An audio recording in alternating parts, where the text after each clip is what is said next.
እምነት። ይሄ እምነት ማለት ከእግዚአብሔር ጋር የምንገናኝበት ድልድይ ነው። ከእግዚአብሔር ጋር ምን የምንልበት? ሰው በእምነት በኩል ነው ከእግዚአብሔር ጋር ሊገናኝ የሚችለው። በእምነት በኩል ነው ከእግዚአብሔር ጋር ሊገናኝ የሚችለው። ሌላ እምነት የማይታየውን የማናይበት መነጽር ነው። የማይታየው ምን የምንልበት መነጽር ነው። የማይታየውን የምናይበት መነጽር ነው። የራቀውን አቅርቦ የሚያሳይ እንደ ቴሌስኮፕ ያለ ነገር ነው ማለት ነው እምነት። አሁን እግዚአብሔርን በዓይኑ አይቶ የሚያውቃል? አይታችሁታል እናንተ እግዚአብሔርን? እስቲ እግዚአብሔርን አይታችሁ ብታውቁ።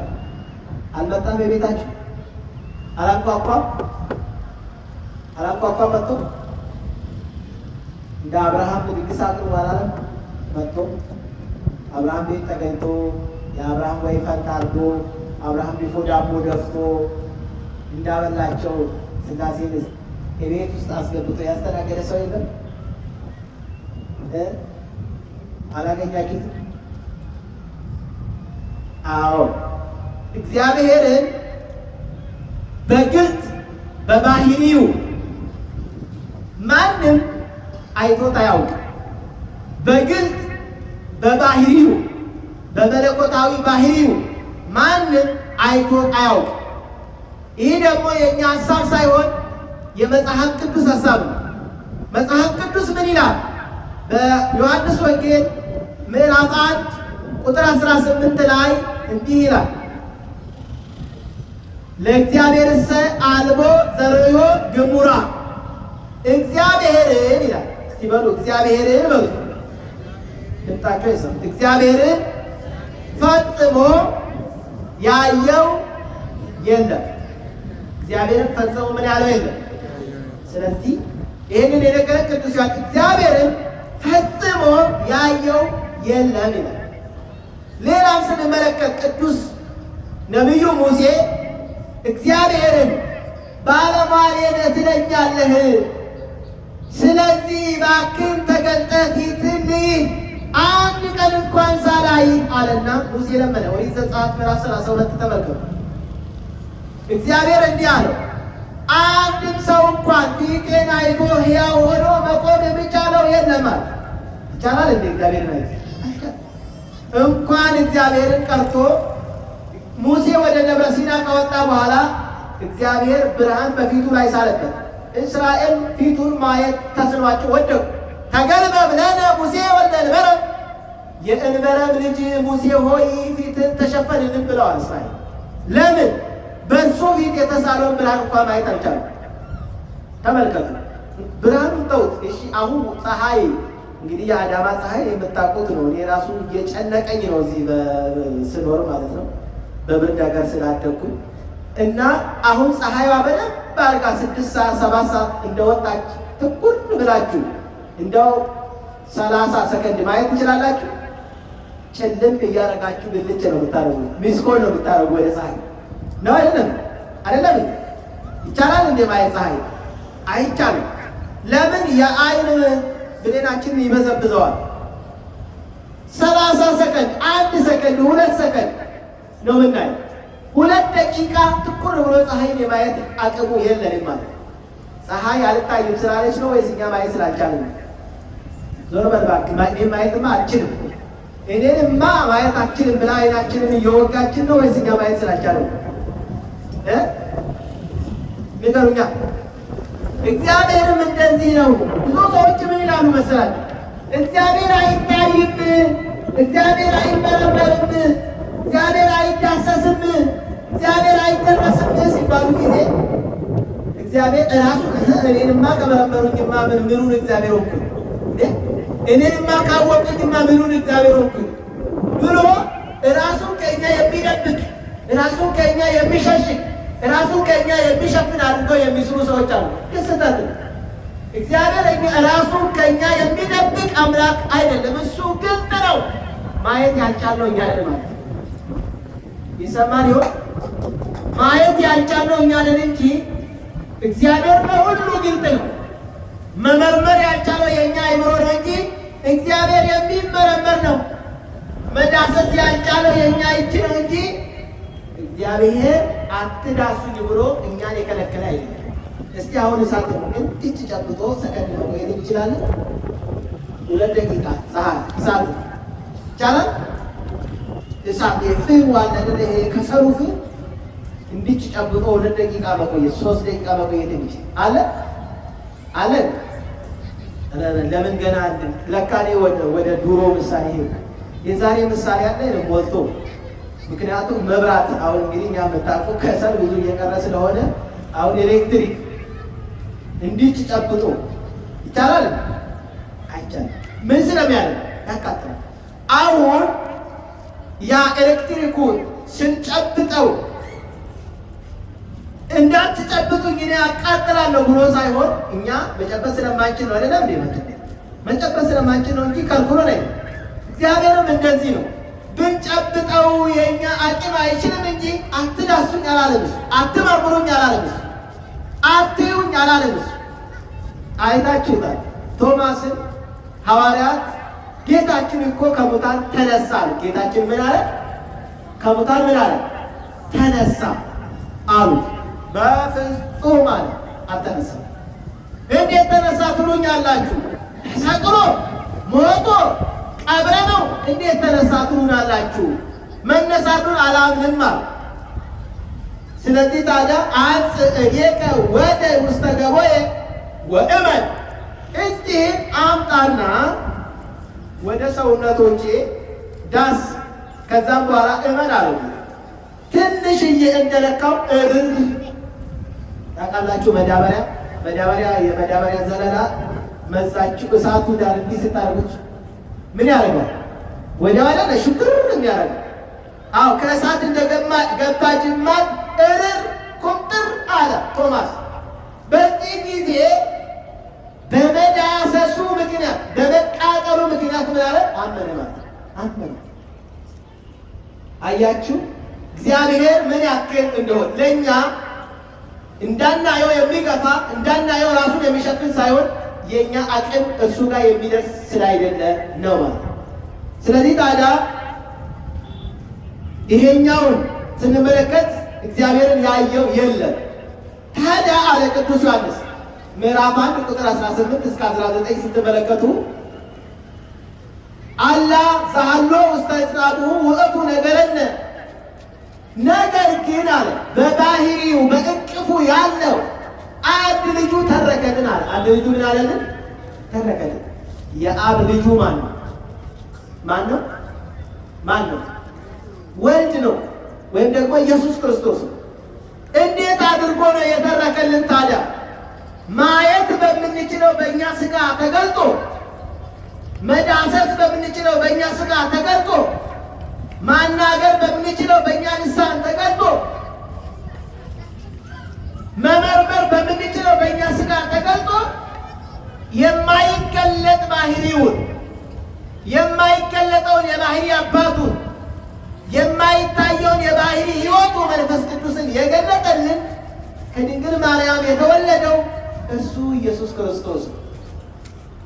ምን ብሎ እርሱ ከድንግል ማርያም ሲወለድ ደግሞ በዮርዳኖስ ባህር ሲጠመቅ በማቴዎስ ወንጌል ምዕራፍ 3 በማቴዎስ ወንጌል ምዕራፍ 17 ቁጥር 5 ላይ የምወደው ልጄ ይህ ነው አለ። እግዚአብሔር አብ ከሰማይ ተገለጠና በማቴዎስ ወንጌል ምዕራፍ 3 ደግሞ ስንመለከት መንፈስ ቅዱስም ደግሞ የባህሪ ቃል ይህ ነው ሲል በልብ አምሳል ወርዶ ተገልጧል። ስለዚህ የተረከልን እርሱ ነው ማለት። ታዲያ ጻድቅ በእምነት ይኖራል የሚለውን ስንመለከት ታዲያ እግዚአብሔር የማይታየውን እግዚአብሔርን የምናየው በእምነት በኩል ነው ማለት ነው። በምን በኩል? በእምነት በኩል። ተመልከቱ። ማን ነው አሁን እስቲ ውሃ በላዩ ላይ ፈሶበት የእግዚአብሔር ልጅ ትሆናለህ ሲባል ይሄ እምነት አይጠይቅም እንዴ? አይጠይቅም እንዴ? ይጠይቃል እኮ።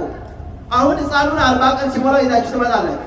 ካህናቱ ውሃውን ያፈሱበታል ማየገባው። ከዚህ በኋላ የማን ልጅ ነው?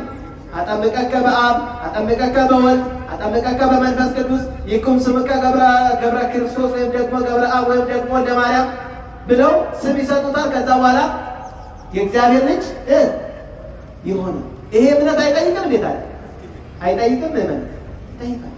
በውሃ ተጠምቄ እኔ የእግዚአብሔር ልጅ የምሆነው እንዴ በውሃ ተጠምቀን ነው እንደኛ የአባታችን ልጅ የሆኑ ከአባት ዘር ተከፍሎ እኮ ነው። ከእናት ደም ተከፍሎ እኮ ነው። እናት እኮ 9 ወር ከ5 ቀን በማህፀን ውስጥ ዋጋ ከፍላ እኮ እንደፈለገች ሳትበላ፣ እንደፈለገች ሳትጠጣ፣ እንደፈለገች ሳትሮጥ፣ እንደፈለገች ሳትተኛ ያንን ሁሉ ጭንቀት ተሸክማ ከዛ በኋላ ደግሞ ስትወልድ ያንን ሁሉ ምጥ ጭንቀት አምጣ ወልዳ እና ደግሞ ሽታችንን ሳትጸየፍ ቆሻሻችን ሁሉ ሳትጸየፍ እሷ ሳትበላ ለእኛ እያበላል እሷ ሳይመቻት ለእኛ እንዲመቸን አድርጋ አስተኝታ እሷ ሳትጠግብ እኛን እያጠገበች እሷ ሳትለብስ እኛን እያለበሰች እሷ በመሬት በባዶ እግሯ እየሄደች እኛን በጀርባ ተሸክማ በዚህ አይነት ሁሉ ውጣ ውረድ ውስጥ አይደለም እኛነታችን ይመጣ አይደለም ነው። ታዲያ ከእግዚአብሔር ስንወለድ ደግሞ ይሄ ሁሉ ውጣ ውረድ አለን። በቃ 40 ቀን ሲሞላ ትመጣለህ፣ ትጠመቃለህ፣ የማን ትሆናለህ? የእግዚአብሔር ልጅ። ይሄ በእምነት አይን የሚታይ ነው ማለት በሚታይ ውሃ ከማይታይ ከመንፈስ ከእግዚአብሔር መወለድ። ቅዱስ ጴጥሮስ በአንደኛ ጴጥሮስ ምዕራፍ 1 ቁጥር 23 ላይ እንዲህ ይላል፣ ዳግመኛ የተወለዳችሁት ከሚጠፋ ዘር አይደለም ከማይጠፋ ዘር ነው እንጂ ይላል። እኛ ከሚጠፋ ዘር ነው የተወለድነው። ታዲያ ምን ነው የሚጠፋ ዘር ስንቆጥር እንጠፋለን? ብዙ ጊዜ አሁን የሚጠፋ ምድራዊ ዘር ነው የምንቆጥረው። ሰማያዊ ዘራችንን ብንቆጥርስ መዳረሻችን ክርስቶስ ቢሆን በእሱ በኩል ነው ከአብ የተወለድነው፣ በእሱ በኩል ነው ከመንፈስ ቅዱስ የተወለድነው፣ በእሱ በኩል ነው ከእርሱ የተወለድነው። ስለዚህ ታዲያ ጥምቀትን ስንመለከት በእምነት አይን የምንመለከተው። እንግዲህ አሁን ምስጢረ ሥላሴ ውስጥም ስንገባ እምነት ምን ያክል ኃይል እንዳለ የሥላሴ አንድም ሶስትም ናቸው ለማለት እምነት ያስፈልጋል። ማየት እንዴት ነው አንድ ሶስት የሚለው እሱ ውስጥ አልገባ። ቁርባንስ ስንመለከት እዚህ ያለውን ስንመገብ ዕለተ ዓርብ አይሁድ የሰቀሉትን ያንን ቅዱስ ሥጋ አይሁድ ያፈሰሱትን ያንን ቅዱስ ደም ምድር ሁሉ ታጥባ የተቀደሰችበት ያ ቅዱስ ደም ኃጢአታችን ሁሉ የተወገደበት ያ ቅዱስ ደም የገነትን በር የከፈተ ያ ቅዱስ ደም የሰውን ልጅ ሁሉ ሕያዋን ያደረገ ያ ቅዱስ ደም እንደሆነ እምነት ከሌለ እንዴት ሆነ? ዛሬ አሁን ቃሉ ማን ነው? ሐሙስ ላይ ሥጋው ደግሞ ተፈትቷል አልተፈተተም? ቅዳሴ ተቀድሷል አልተቀደሰም? ተፈትቷል። ግን ዛሬ በቤተ ክርስቲያን አስተሳሰብ ሐሙስ አይደለም ዓርብ ነው። ነገም ይቀደሳል ዓርብ ነው። እሑድም ይቀደሳል ዓርብ ነው። ቅዳሜም ይቀደሳል ዓርብ ነው። ቤተ ክርስቲያን ሁሌም አሐዱ አብ ተብሎ ቅዳሴ ሲጀመር እኛ ተሰብስበናል መስቀሉ ስር። እንደ ማርያም በመስቀሉ ስር ነን እኛ። እንደ ዮሐንስ በመስቀሉ ስር ነን እኛ። አባት ሆይ በመንግሥትህ በመጣ ጊዜ አስበኝ እንዳለው እንደ ፈያታዊ ዘየማን በመስቀሉ ስር ነን እኛ ማለት ነው። በኋላ ሥጋው ደግሞ መጥቶ ሰልፍ ይዘን ስንቆር ከዛ ከመስቀሉ ላይ ነው ቄሱ እየቆረሰ የሚሰጠን ማለት ነው። ይሄ በእምነት እንጂ በሳይንሳዊ አእምሮ ማየት ይቻላል ነው። ይሄን ነው ጻድቅ በእምነት ይኖራል ማለት ይሄንን ነው ማለት። ሌላ እምነት ጽድቅ ነው ሆኖ ይቆጠራል። እሱን ምዕራፍ 2 ላይ ስንደርስ የአብርሃም እምነትና የአብርሃም እምነት ኃይል እንመለከታለን። አብርሃም አመነ ጽድቅም ሆኖ አቤት መጽሐፍ ቅዱስ አለማንበብ ደግነት ነው። አብርሃም አመነ ቅድስና ሆኖ ተቆጠረለት። ልክ ነኝ? አብርሃም አመነ ክብር ሆኖ ተቆጠረለት። አያችሁ መጽሐፍ ቅዱስ አብርሃም አመነ ጽድቅም ሆኖ ተቆጠረለት ነው። ምንም ሆኖ ተቆጠረለት? ጽድቅ ሆኖ ተቆጠረለት። ምን አምኖ ይሆን አብርሃም ጽድቅ ሆኖ ተቆጠረለት ብለን ስንመለከት እግዚአብሔር ከሀገር ውጣ አለው። ይህ ተገር ነው ታዲያ መሄደው አላለም።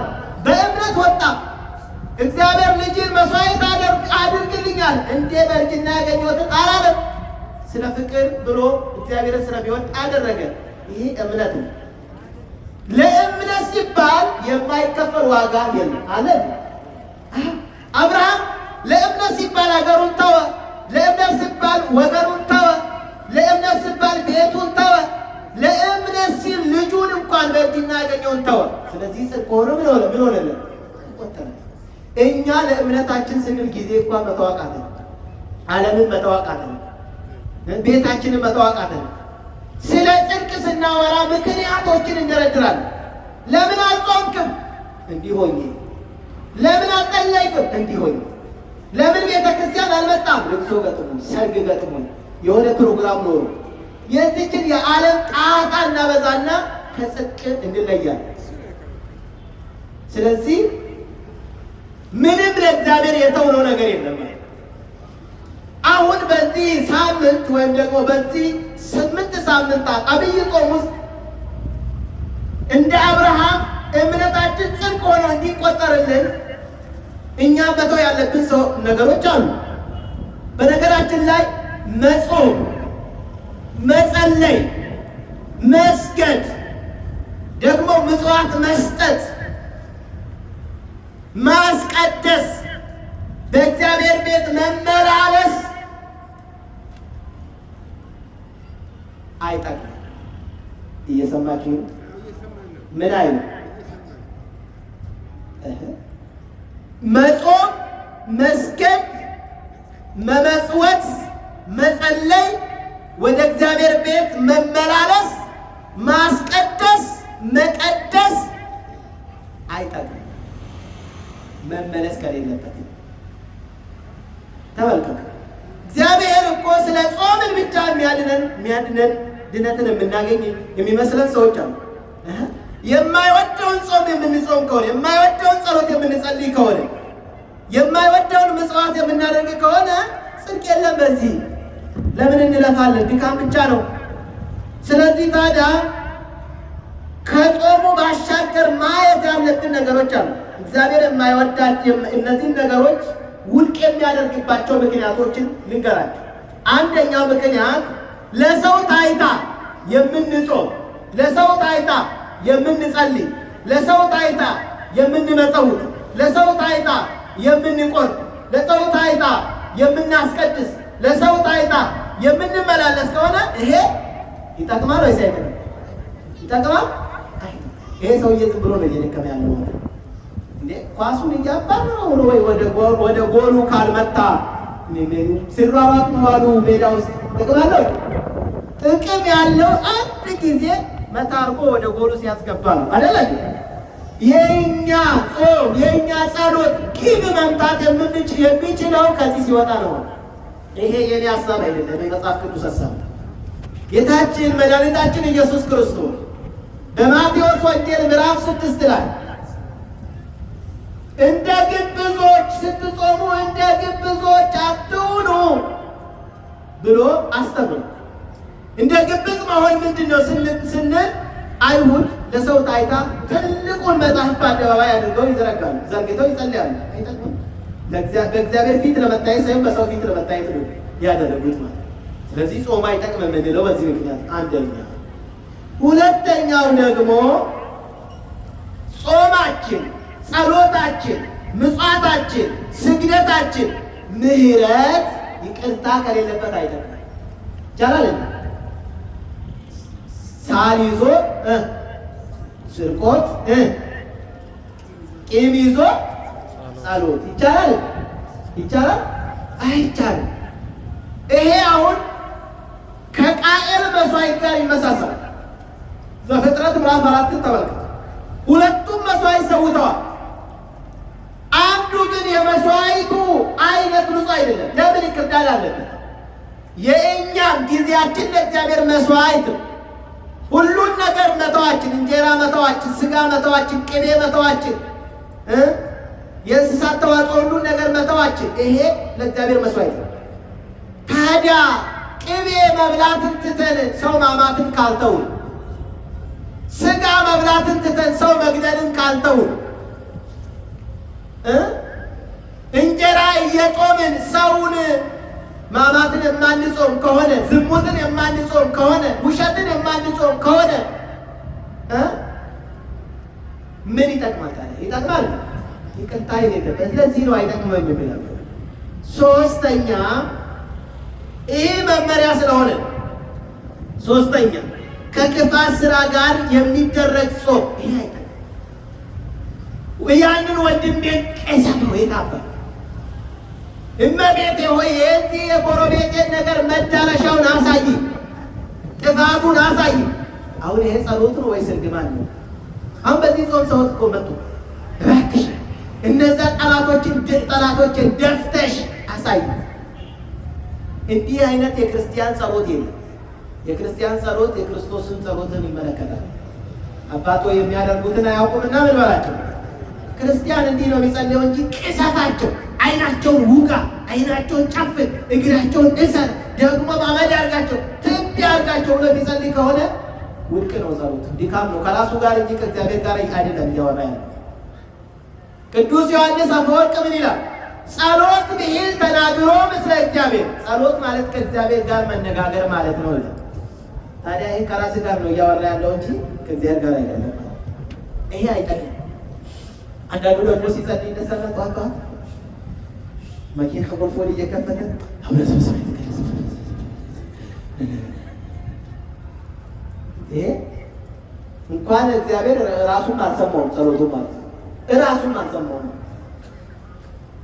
ጸሎት ማለት እንዴ አሁን እኛ በሰው ፊት እኮ ስንቆም፣ ትልልቅ ሰዎች ፊት ስንቆም ፈርተን ተንቀጥቅጠን እያከበርን ለምንናገራቸው ቃላት እየተጠነቀቅን አይደለም እንደምናወራ። ታዲያ በእግዚአብሔር ፊት ሲሆን ለምን መፍራት አለ? ለምን እንደ ልብ ሆንን? በፍርሃት በመንቀጥቀጥ መላእክቱ እንደሚያመሰግኑት ፊታቸውን እንደሚጋርዱለት እግራቸውን እንደሚጋርዱለት እንደሚርዱለት እኛም ደግሞ እየራድን እየተንቀጠቀጥን የፈሰሰ ደሙን በዓይናችን ውስጥ እየተመለከትን የቀራንዮውን መከራውን በሕሊናችን እያስታወስን የማንጸልይ ከሆነ እንዲሁ ድካም አይጠቅምም። ይሄ ነው።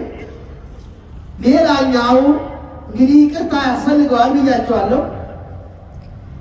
በማቴዎስ ወንጌል ምዕራፍ 5 ቁጥር 24 ላይ መባህን በመሠዊያ ፊት ትተህ ሂድ፣ አስቀድመህም ከወንድምህ ጋር ታረቅ።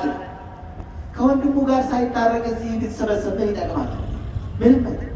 ጾሙ፣ ጸሎቱ፣ ስግደቱ ድካም ነው። ደግሞ ሰይጣን እንደሚያሰግድ ታውቃላችሁ፣ እንደሚያስጾም በጣም ጥቅስ ራሱ ይጠቅሳል። ሰይጣን እኮ የሚጠቅሰው ጥቅስ ቦምብ ነው። በነገራችን ላይ እንዴ እንኳን ለእኛ ለክርስቶስ ራሱ ጥቅስ ጠቅሷል። የማቴዎስ ወንጌል ምዕራፍ 4 ተመልከቱ። ምን አለው? ከዚህ ተራራ ላይ ራስን ወርውር፣ እግዚአብሔር መላእክቱን ያዝዝልሃል ተብሎ ተጽፏል በብሉይ ኪዳን። እግሮች እንዳይሰናከሉ ያዝዝልሃል ተብሏል ብሎ ጠቅሷል። አሁንም ቂም ይዘን እንድንጾም፣ ቂም ይዘን እንድንጸልይ ደክመን በድካማችን ዋጋ እንዳናገኝ ያደርጋል ማለት ነው። ስለዚህ ከመጾማችን ከመጸለያችን መስዋዕት ከማቅረባችን በፊት ሄደን ከወንድማችን ጋር መታረቅ ያስፈልጋል ማለት ነው።